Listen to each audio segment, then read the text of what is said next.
Vous informer au quotidien, c'est notre devoir. Chercher l'information pour vous, c'est notre passion. Madame, Messieurs, bonjour et bienvenue à votre émission. Basangwa Congo, Mokolomo Alelo. Bon début de week-end. Au week-end de l'amour, de partout dans le monde entier. Bienvenue à Basangwa Congo. Namibino Mokolomo Alelo, samedi Alelo. Pasteur Gili Bokwala na Yende Toko Sola, Pasteur Gili, bonjour et bienvenue à Basangwa Congo. Bonjour, Ndekorma. Bonjour, bonsoir na bande konyo so bazolanda biso kimia na mabota na bino kande na lobaki, donc voilà, on est là. Parce que tout c'est le mauvais de Wario. En tout cas, merci. Bravo. Tout na mais arma boko ya nini. Tout ba nabaki boy. Ngai musala ngezali ko dénoncer, ko encourager, ko informer pe ko former population musala et journaliste yangoana. Na journaliste té. Bo beti Wario maboko la émission sur la télévision, au fin de téléphone, tika téléphone. Ça va calme, mais on va passer. Voilà. Pasteur Guy Bokola, bienvenue à Sanwa Congo, ton émission directement. Actualité politique à Mbokanabiso, Warrior, compte rendu. Il y a 34e réunion où il a été présidé par le chef d'État lui-même par vidéoconférence. Où il s'est même comme Alelo. Tout le monde a résultat où il s'est mis sur qui tout connaît l'engi. Et le cas depuis longtemps, il y a un peu il s'est mis comme Alelo parce que Guili Bokwala tout bala directement na social à Mbokanabiso. Bande balandi. Na tangi la bino oyo et salami et pas il y a ba warrior. Na chaka kuna chona statina ngai baba na statina ba mona makambo et salami pasteur Guili Bokwala désormais carton 10 kilos il y a carton il y a cuisse de poulet et on a coûté $10 à la place il y a $21 10 kilos de poulet entier et on a coûté $10 à la place il y a $28 carton 10 kilos il y a côte de porc, hein, ou les pandis. Ils ont 27,70 $ et qu'on a coûté $15. 30 kilos, il y a chincha, autour de Thomson à Bizima, et on a coûté $17 à la place, il y a $42. Voilà, il y a une illustration, il y a une illustration, il y a un ministre, beaucoup de monde, parce que Gilukola, c'est le lobby, au moins, mais c'est la bonne, na boutou, la RTNC, ou quoi qu'on de Korma na yoki le côté, pour na yeba kike ikusala boyi. Nana yoki le côté. Et ça, maloba moko boy na yoka na nzembo ya kulutwaze quoi, na ningaka mingi. Tout à fait. Alobi zo baba ola kisaimo imeya ota musapi. Et tala moi mais ya ota musapi. Mais biso to yebi ke to ko manisika moko peuple congolais ba ozala d'accord. Oyo ngai pe nazana kati ya peuple congolais. To yeba ki amonde ko almana souligner le Congo. Le social ne pas nécessairement ka biloko olia. Puisque tant va te belé balobaka na kati ya mboka na biso, en tout cas social et le côté, en tout cas social et le côté, en tout cas social et le côté, mais tant baloba ki ba réhabiliter hôpital général à Mamaemo, ça fait partie de la sociale. Tout à fait. Nana botami kuna l'hôpital général à Mamaemo. Ça fait partie aussi à social. Donc le temps du gouvernement il y a ba warrior. Oh tonton Armand Mumbilai n'a passé Guili, ba joa qui temps ya ko présenter bango. Oh mokonza mboka ala ki na posa bo sala technique na terrain te bon marquer de babi to gagner. Makambo ko sopaye za la te mais tirer kangama to sepela. Nde yango yo. Pourquoi langage moko comme ina mboka na biso ya liboso bato ba kufa na essenzala ya mibale peuple congolais zo souffrir au lieu ba expliquer souffrance ya peuple congolais par rapport ya bato basimba économie ya mboka pendant 18 ans bakoki lobate bato bakesiko na Kasai ba liboso pour na kotalisa souffrance za na Kasai et puis pour na ko fixer l'opinion que mokonzo tozana yeto yebi province natale na yi clair et nettement par rapport aux autres. Là, ça n'engage que Pasteur Guili. Maintenant, c'est quand le gouvernement a publié, m'a donné aux gens à publier, et ça travaille au Nana docteur Mayele, n'a présenté ma condoléance, via Koufeli Papa Lekinaye. Mes condoléances, Simon Vieux. Ah oui, donc à Autos à la zone il n'y a pas longtemps. Donc voilà, le lot, quand tu vas discuter avec un petit damage batuba liana batuba vivre non mo lokomoko Armand nazo yebisa yo monde entier zolandanga Fachi azana adversaire te na terrain ou ako faire face na ye OK azate banda le loti lobby donc ozomona wana il y a pas un opposant ou un politicien ou yazana base 100 francs. Non, c'est une émission. On frère nanga Rena Koti. Yo tuna René a joué perdu mon wapi. Yo tuna René a joué transport wapi. Yo tuna passer Gili. A ojo loba wana na pêche rien. Mais ça la batumsu pour ya na plateau na yo. Déjà ça le gars qui ne va passer transport puis tant waye a beti ba masor a zoni sur la PC loko.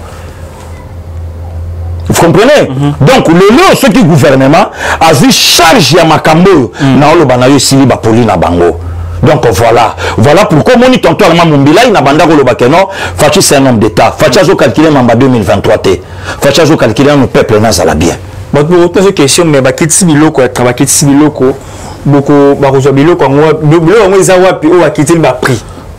Gouvernement congolais à travers ministère de la pêche et l'élevage qui a signé contrat mon Windhoek par rapport à la matérialisation il y a un bateau de pêche où il y a bobi que 4 bateaux de pêche moi donc toi mon Mumbila il tokei ka ke sika bango bakenda il ko signer bango ba signer contrat pour na bango même combo bango banani donc toi il pour naga ko lukila mutu no ba problème mita ba problème mita bango banani mutu nanga o bango nani ranci o banani mais ba régal oyo balia mbongo na biso ina faire 800 millions ya nyongo exonération et futa makana mboka te tonton Armand Mumbilai bango ba signer contrat ya bango moko na kombo ya nation mais sikoyo gouvernement ke yuko signer na kombo ya Jitunga mboka ndelia sikoyo tuna commerce bata 18 ans basala était comme ma place ni l'exploitation de l'homme par l'homme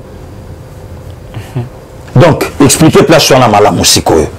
Le gouvernement congolais a signé un contrat dans Windhoek, capitaine Namibi, pour un contrat où il va matérialiser pêche et élevage. C'est-à-dire, combien encore entre commerce, la salle à Chenchar, Nini, vivre frais, comment on matérialise. Chenchar, on a battu Belé Gombrié Bango. Thompson, voilà. Piodi. Ok.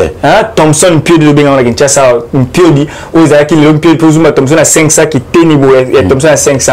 Mais les loyaux, Piodi et Kitty, donc il va bien calamique. C'est vrai, il faut se jouer. Il y a déjà entre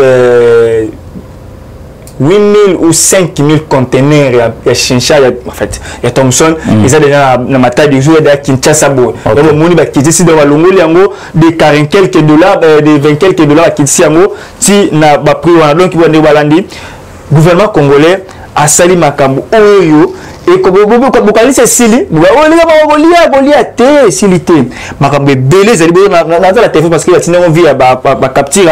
Et on a dans le temps la bino moi pour te bandini ya ko voulez malembe. Ah, go pass, passe ta gili, go pass ezalaki na $10.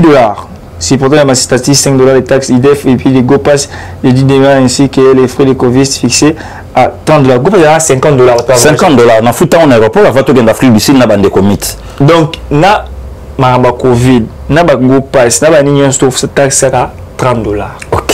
Et loko oyo tonton Armand Mumbilai oyo to bandai ko selake gouvernement ala kisabiso que à la continuité il y a André Kimbuta il y a makambo belé mais entre autres ba go pass tonton Armand oyebi ke mo wana tango yo tangi ngo diaspora ero batelemi go pass wana diaspora linga ngote go pass wana donc quand vous mettez mamba go pass au sentiment que non ba bienvenue mbemba place bazali ba kandi siko na nous télé au sentiment que non ba joli c'est à place ba fandi au sentiment que non.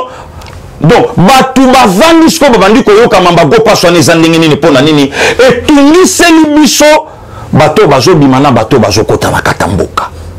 Voilà. Donc lelo bravo quand même na gouvernement mais tonton Armand Mumbilai nazola kabatu ke o eza lokola oyebisi batu na olamba ba moni biloko te donc ozobeta ka lisolo na olamba ba moni biloko te nzamba batela passer gili na tonton Armand Mumbilai tokota semaine prochaine puisque matérialisation ya makambo nyonso eza lundi mardi puisque mercredi eza pendant la biso mboka le 30 juin comme ça le 1er juillet ngana yo pour bato bamona subiso na plateau et comme moi passe tonton Armand puisque photo kitano sikoyo na bagambela il faut to kitano sikoyo na basimba zikida to sala émission il faut to kitano na ba marché ba ipen to kiti kotoyo bato bamona ke to vendre ka na plateau to puisque ndé to vendre boy au sentir même ata Maurice Selokito à cause na d'accord ningi to loba makotuna image il y a le bana kabi pasegile il faut mettre l'accent au monde ya na mo accent belé il faut mettre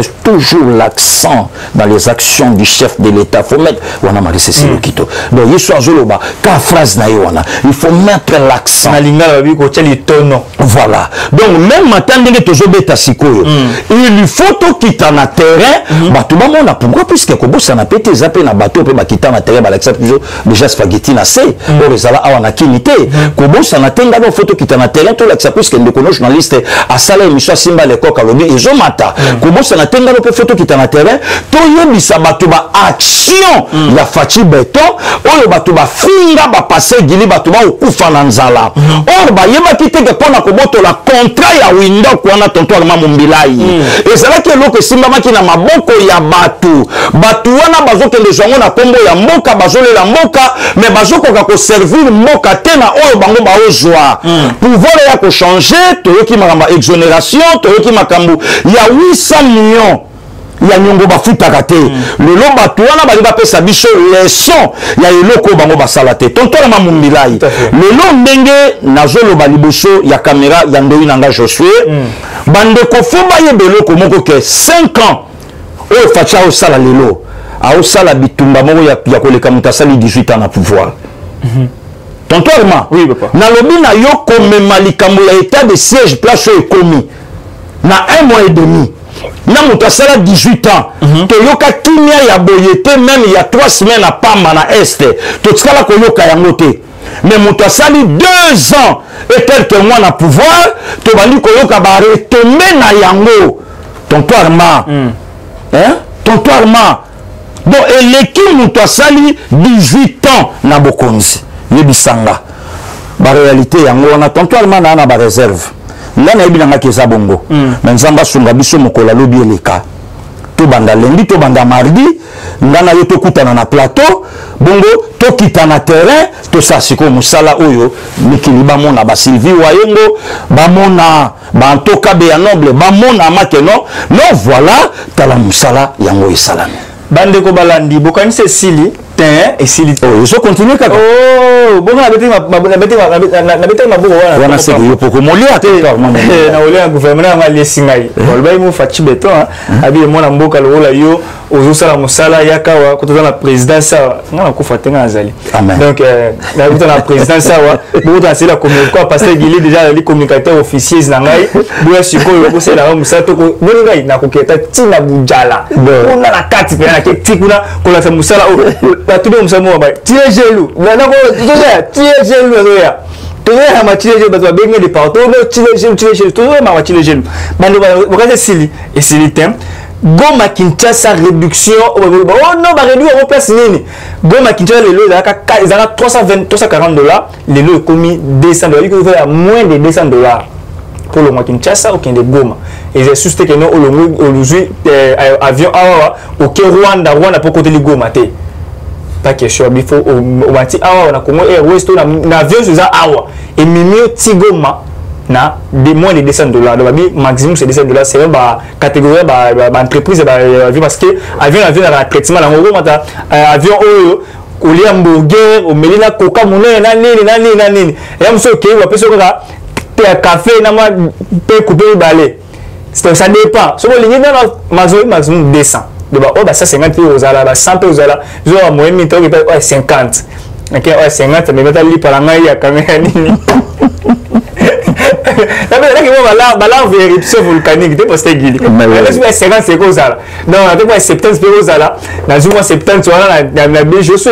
Je moi 50 que nous na ni sur l'entreprise ni mais au moment de pas ni crash quoi tout batama ouais cher des saraka. Et ça peut le passer Gili va d'aller moi c'est ce qui doit aller. Ba routine va moyen to ke na Goma tourisme té. To tani misala o sala mi kuna na Goma. O sala mi pour Congo. To ke na Kasai, to ke na nini, to ke na ça passer Gili.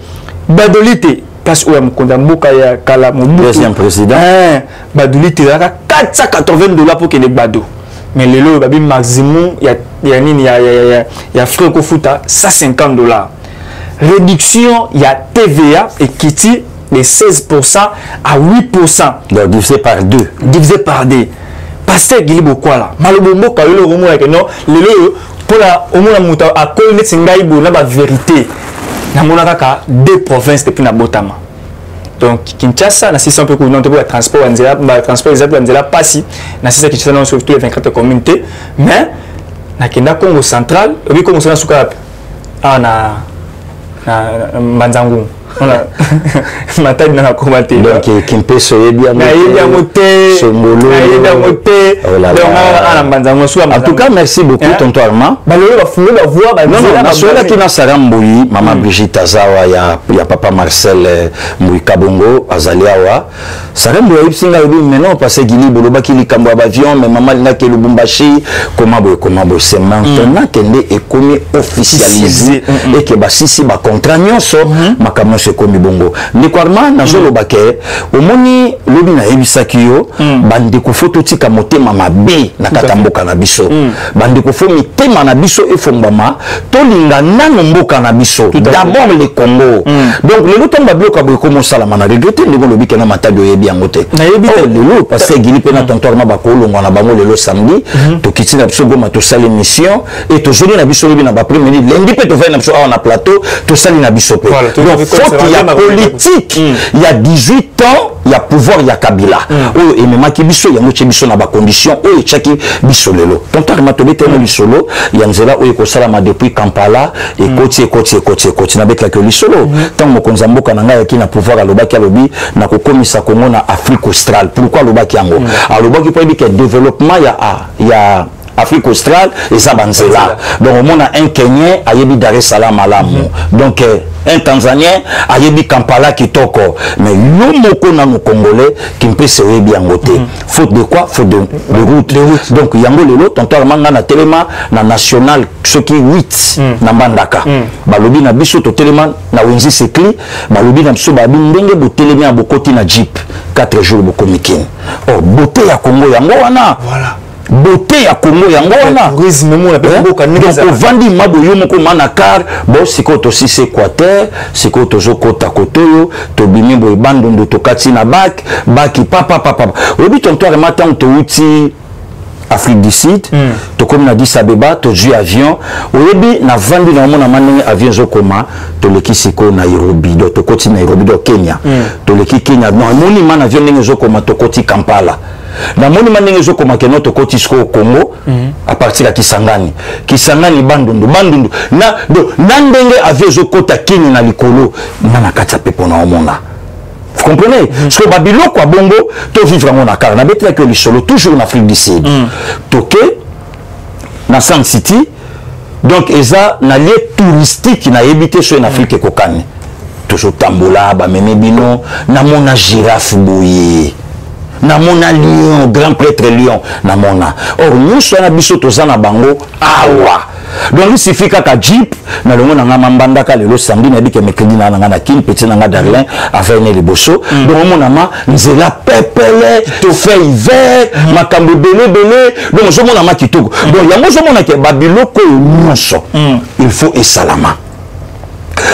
Et ça la ligne aérienne, déjà gouvernement assis à actualiser un mot token de paix na ba route oyo gouvernement ezo sala sikoyo donc voilà et si là et permettre le lot de Kwarma na oloba na yo ke okojasko politique mosusu au moment mambo semaine prochaine batamete mabe ba sa émission c'est ko ba bongisa pe mboka ngo salité langage ko changer Tala, venangai Dudu Abdula. Bakondi mate, venanga Dudu Abdula, le baki toko boa ka bombe bilobele ko sila. Yango yo.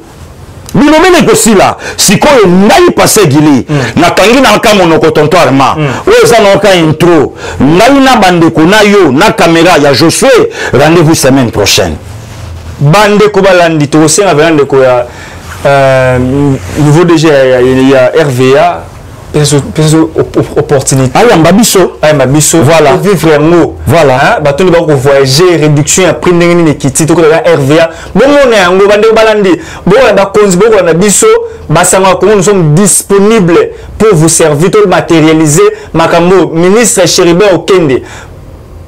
Ministre Chéribé Okenge wali mwana Kenya solo wali Kinoa ministre ya transport ton la poste au Kenya RVA wana Okende ko comment la matérialisation il y a compte rendu il y a ba warrior et que ça qui toko ne lengi ba mona que non vous ça la musa qui toko parce que moi d'article mon awa au laver image la qui terni na RVA ou ko laver en changer en donc bravo na yo ministre Chéribé Okende ministre ya transport mon vieux ba collaborateur ba ba conseil ba Rolanda ba directeur ba Rolanda ba chargé de communication nous sommes disponibles pour vous pour prendre les images et puis informer la population par rapport il y a ma décision zomi ah bande balandi pas je citer tu tiens en pause, tu as parenthèse, tu tiens mon panzi, tu as par rapport à Rambo, ça sur le terrain. Merci beaucoup. Tu as directement dans le terme Bokarabiso, pasteur Guili Bokwala, affaire Jeep Zomi, les sous Nandegaba. La députée a décidé le Belagin à point de presse. C'est le Congo, point de presse, rejeté en bloc. Jeep, il est corrompu. Tu as bango avec non. Na tuni ndeko Ados Ndombas, na pisi ndeko Ados Ndombas. Ba Jeep boko ba corruption. Et ba Jeep oyo epesa ma uta kala. Ba pesa ba Jeep na ba tira ba mlani kamera mata ti na boshab na ba obemina. To comme la to ba mboso awa mabunda ko sala ngote mboso nga sala pour la député, bino bengo corruption. Bi non, ndeko Arma Marmoloise a raison. Mais biso toujours qui ninité.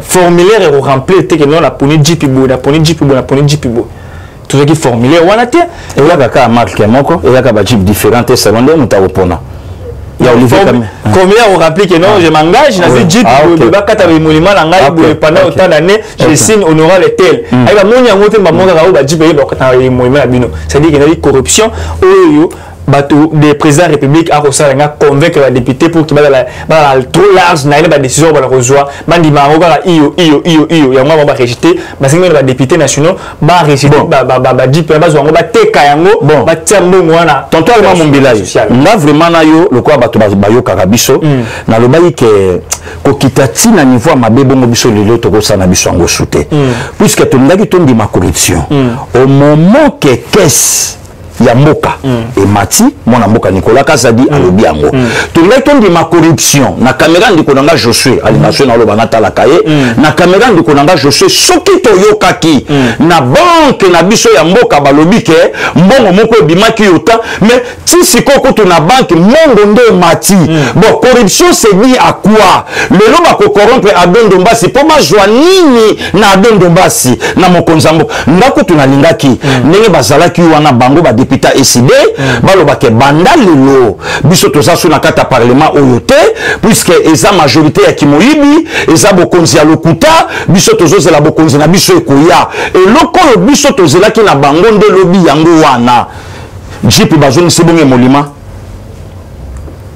jipi bazoni si tonto Arma Mumbilai bongo e molima oui salaire na bango c'est pas mais salaire na bango parlement za ya Mayibi parlement za ya lokuta bokonzi ya Félix eza ya Kabila nde mutanomaki ye mais pourquoi le bango bazakuna le malemba le Léon papa Molia alobi affirmé na chaîne moko ya télévision sur ZM télévision les émission alobi que non ba jipi wana selon les wakena okutana président selon le malemba ayi ba jipi wana et Mokonamboka promettait bango ba député mais promettait que non je vais m'occuper de votre social parce que y a des députés qui ont ma coloti lelo et la député va banda côté va député sur la province ba c'est quoi y a corruption a dit que non ça pourrait être que non chef de l'état bi bona sous ba député bon y a corruption na sous ba député y a corruption selon y a lobby y a corruption est-ce que Jeep vraiment Jeep ça fait partie vraiment il y a social tout entier à moto.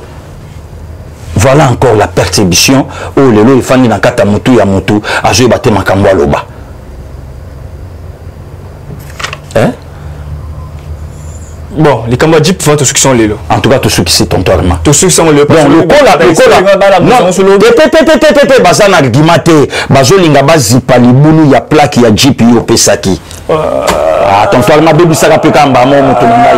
Ah, baby saka kamba la moko. Parce que gilini ni susu. Ah oh, bazo lukande bazipa sikoyo libulu ya plaka mutu ka oyo pesaki.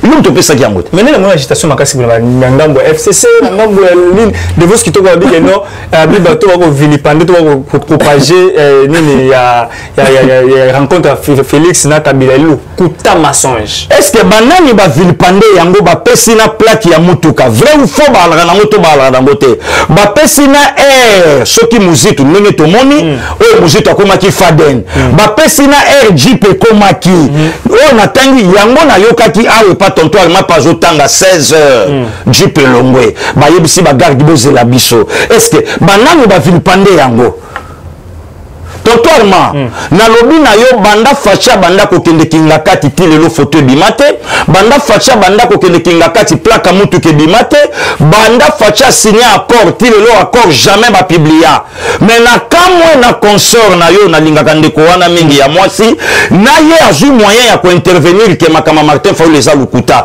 mais makambo nyuso lobama pona Kabila pourquoi pas ndeko wana mwasa journaliste a intervenant makambo nyuso lobama pona chef de l'état lelo pourquoi pas ndeko wana ya kala a intervenant on veut que nous défendre Fayulu oh mais non baté pourquoi totalement na kozala clair ya koyebisa bandeko baolanda nga na caméra ya ndeko Josué na vandi na yebisa ke ngabi totalement mumbilai coalition non union sacrée ozomona na 2022 toyeba sort na yango ba combine zo sala makabila za na posa ya mutu acha liboso po a conduire FCC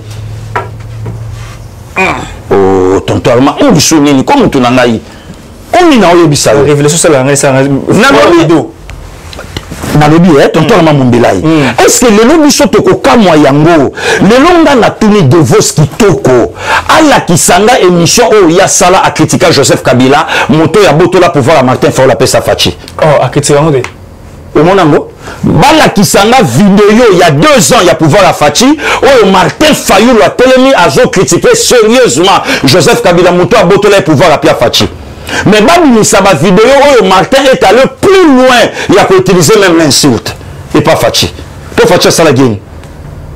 Nabi Sabatolo Bomoko Martin Loba Félix a chauffé Kiti. Kabila Tché wana pas chauffé, chez Kabila Monika za sur la poste n'était Kabila a oluka mutumusu swacha. Mutumusu sangoye le Martin Fayulu lutter selon lui. La Kisanga vidéo musique nous allons faire par tous les moyens. Il y a pour créer un climat d'instabilité et permettre que nos investisseurs bayaté. Musique à la premier ministre il y a Joseph Kabila. Alex Sabiso d'investisseurs au bayaka na moment où il y a sa premier ministre.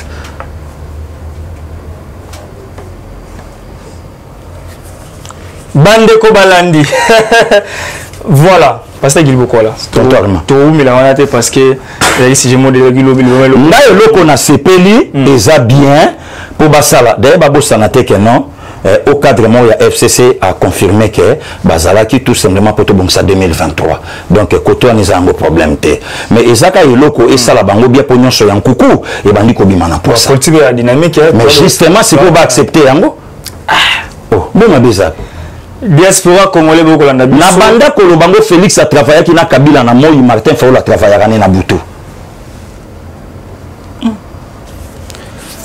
Totalement. On vit sur une salle ni.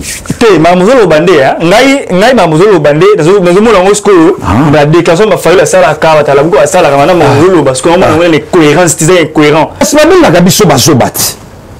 Biso ka ba petit na bango. Bango ba l'équipe biso ka na niveau. Bango ba l'équipe biso ka na âge. Bango ba l'équipe biso ka na mayele. Akas. Si comme na kangisi ka maloba na nyati ya mona chango na nzela. Pasteur Guido Kwato les canaux pas joint parce que je sais combien de ministres digital la ministre que tu peux évoluer déjà combien de ministres je suis voilà tout ça qu'on évolue tout ce qui est presque na DCG pour tout ce na biso pasteur Guido Kwato il y a un sénateur na plénière où tu es collègue ou bête ma bon l'autre fois mais quand vous vérifiez on va patiner sur la texte on a qu'on se source là il s'appelle le sénateur Chikez Diem allez il y a 5 Katangé donc côté à Katanga kuna alobi plus de 11 provinces et ont une instabilité totale sur tous les plans. Et si vous avez la bonne côté même pas la première république, deuxième république, puis la troisième république, il y a Kabila qui pouvoir, il y a Félix, c'était catastrophique.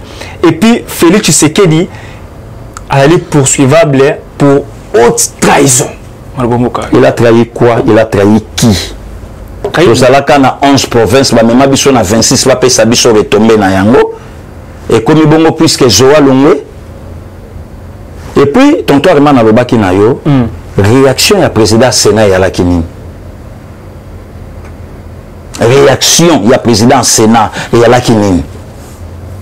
Voilà. Et le mot bagano bati a joué 6 ans à déface. Nakoko lo bango pe. Nakoki. Vous avez sous confiance. Nakoki lo bango. En tout cas, tonton Armand ndenge union sacrée zo kende pona pia moto confiance comme il passe. Et comme il passe tonton Armand Mumbilai. On appelle ça moto confiance mon frère. Na union sacrée et comme il passe. Et ça quand des balobana le poteau s'aimer la mort, tu connaîtras celui qui t'aime. Kosana kokufa bongo baba balinga kayo. Pasteur Guy Bokola, oui, papa, tout le monde qui mokolo ya lobby chef de l'état na Kagame ba sololi papa ya contrat mo contrat na maîtriser en final tenanga tanga parce que nga lobelo la TV on a maîtriser tout à fait na lobelo mo était momo boye na pesa moi en sigle mais na mobimba on a évidé l'accès ni té là on a yé bango na tanga ba article depuis on dit de temps comprendre non malin parce que lobelo mo boye faut nous les journalistes qui nous rendent facile les discours des autorités et autres. C'est-à-dire que c'est facile pour nous de télévision. Il y a un contrat où vous avez bénéficié pour nous mais il faut attendre un moment là où mingi naïba Kagame autaki Rwanda yaki tina Goma talaki nini tamame tere salamaki atali bala nini yaki ba besoin bato blora bato yaki détruite. Mais tout le monde est là au moins dit très important. Na armée na biso la TMC armée rwandaise na armée congolaise tout sentir loko moboué bien hein na monde moboué na monde que armée congolaise pe et comme que la moins équipé hein non de quoi armée to comme 5e armée en Afrique oyo azana tenir na matériel comme il se doit to comme 5e en Afrique. Il faut que souligner le Congo. Tonton Armand souligner le Congo que Fatia côté na jipa Paul Kagame ou Paul Kagame na volant. Celui Fatia sala ngo ande le lobe monsieur Salami Belé na tongo. Donc Kagame akumbi Fatia. Kagame na volant Fatia Mupanzi. Ce que Salamaki awa que non Kagame kota Fatia memaye ndo ngako mona bi mission na tongo o lobi ndeni mokonzamboka bapaye mokonzamboka na bisazo memaye. Mais Bakoka, voilà, Bakoka ko beta lisolo, il y a président tanzanien oyo autotika bisote ayamba fachi moka zumbunda zo beta salon tradition na bango. Président tanzanien. Ayamba fachi moka zo beta mokonzi. Ce que salama ke pana biso, on va koyoka chantage. Wana elubani te tonton Armand Mumbilai wana beti lisolo te nazolo ba biloko ya nanga donc kabena majeli atamatanga puisque famille za ya kolela mais donc ba yoka ba vérité ata flo kabea ayoka ba ya nanga ba Joska ba Martine kabea ba ya Nicole ba yiba donc lelo soki e salamaka awa olinga koyoka siko tina ndenge bakiti lisolo betamete. Tonton Armand et le komoko politique Félix Aomema a aussi sa adversaire ni mayele. Ayebi saka Paul Kagame ba liboso bakuta na pouvoir abingana yo to leka. Mais ba frontière na biso za censé tika la bongo. Donc nous sommes obligés à cohabiter malamu pour tous à bien. Parce que yebi sanga tant Paul Kagame a ekotala makambo et salamaki na Goma. Pourquoi pas bato balobi que fallait pas ya. Silence radio. Voilà tonton Armand. Bandeko balantu nous va souka mission sur mon lelo FARDC a utiko démanteler ba trafic d'armes na kuna na ngambu ya makanika précisément na tout près ya Minembo pasteur Guy Bokola ba mafia ba okanga ba misu ba continuer toujours na misala mabe musala ba dongolo misala o ebo ndoki na joyo ya sime musala bondoki musala ko boma ba te musala ndoki musala tonton Armand o esengela ki FARDC sala yango wana. Non, le banayo tonton Armand. Mais il faut qu'elle les arrête hein. Non, le banayo tito comme fin juillet, to beta masolo musonga na plateau. Ndimela nga tonton Armand Mumbilai. Ngana yo to beta masolo mususu na plateau ngana yo. Ndimela ngai. Voilà. Merci. Merci beaucoup à Nobalandi. Tu remets vraiment la souka sur Pasteur Guilhem Alobombo quand tu as clôturé week-end à Léonayo par rapport à l'émission à Lélo. Excellent week-end à Bande Cognon sur Hollanda. Bisous à ma maman Marie Pembe depuis Houston, maman Moto, bisous à toi. Donc Nzamba Batela, RM Roger Montou, Jean-Dominique Nzamba Bomba Bango, ma sœur chérie Bibimbi Nkola Bomba, mon vieux Jean-Luc Chimbalanga, donc là où il est, côté à Panama, le Boko Nzambé et Bakane Kozala. Il y a Kem Singo Ibokila Lokondo, il y a Mamado, ça fait tant Nazoka Suya Mangate, même Denga Komaka, même Denga Sarabona, on a soviété, qu'est-ce qui ne va pas? Voilà, donc Kimia, Namabota Nabino, le Bisso Nkola Zongite, tout ça Nabiso. Merci. Merci beaucoup, Pasteur Guilhem. Si on a profité de cette occasion pour nous repasser un beauté. Bonjour, bonsoir. Et puis il y a maman Elise Pongo depuis France, na pesi beauté.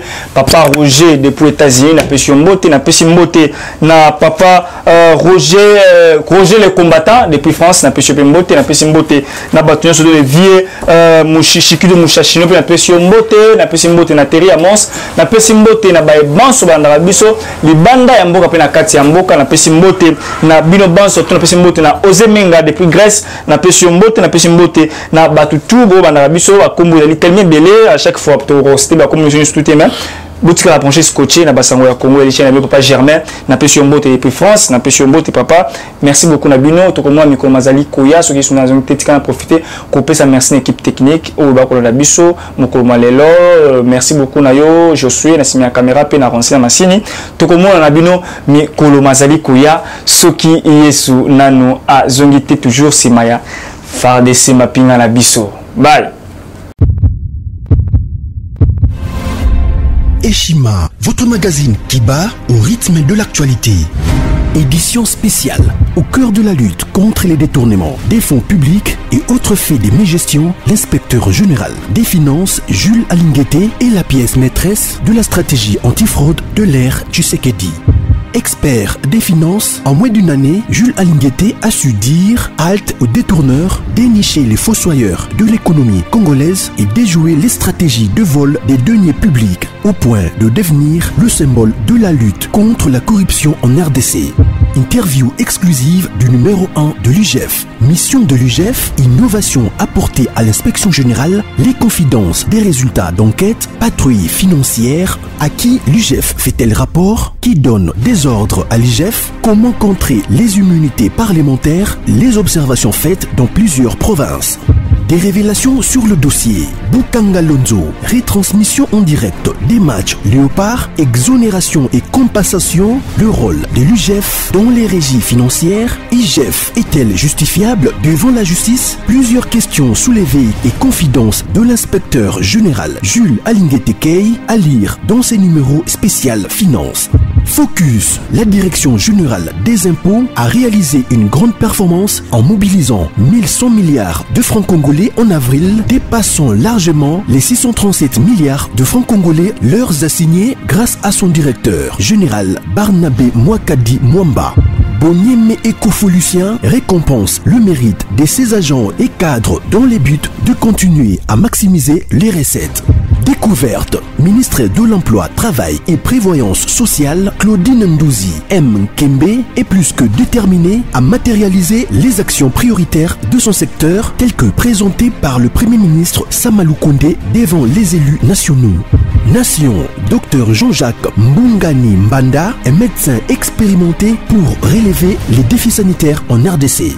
Catastrophe naturelle, Nirangongo, 19 ans après, les larves ont de nouveau coulé. Parité, Antoinette Nsamba, ministre des Mines au cœur de la révolution minière. À lire également interview de Noël Chani, Tribune Jean-Pierre Alumba et plusieurs articles d'actualité générale. Retrouvez l'intégralité du magazine Eshima dans les kiosques. Eshima Magazine, un nouveau standard d'information.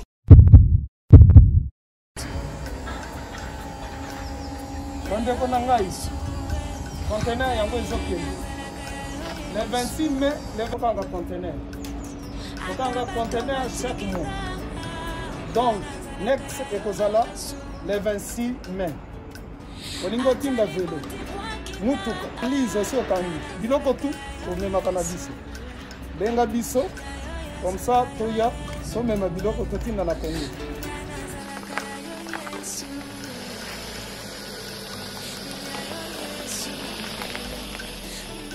bandeko kari yango oyo touti kozongo ezokende Kinshasa oza na mutuka pesa biso ezoke. Merci. Le 26 mai mosusu ekwende ya 2021 otoza nango donc tosalaka chaque mois oza besoin na carton benga biso biso ya monene yango moyenne yango o moyenne yango na carton na biso ya moke oza na 3 dimensions oyo nyonso olingi otinda benga biso tozozwa bavelo tozozwa bavalise mituka tozozwa donc eloko tu tozomema na Kinshasa. Merci beaucoup. Mutuka vélo salon biloko ndako biloko tu tozomema donc vous hésitez que bobenga biso toza wana mpona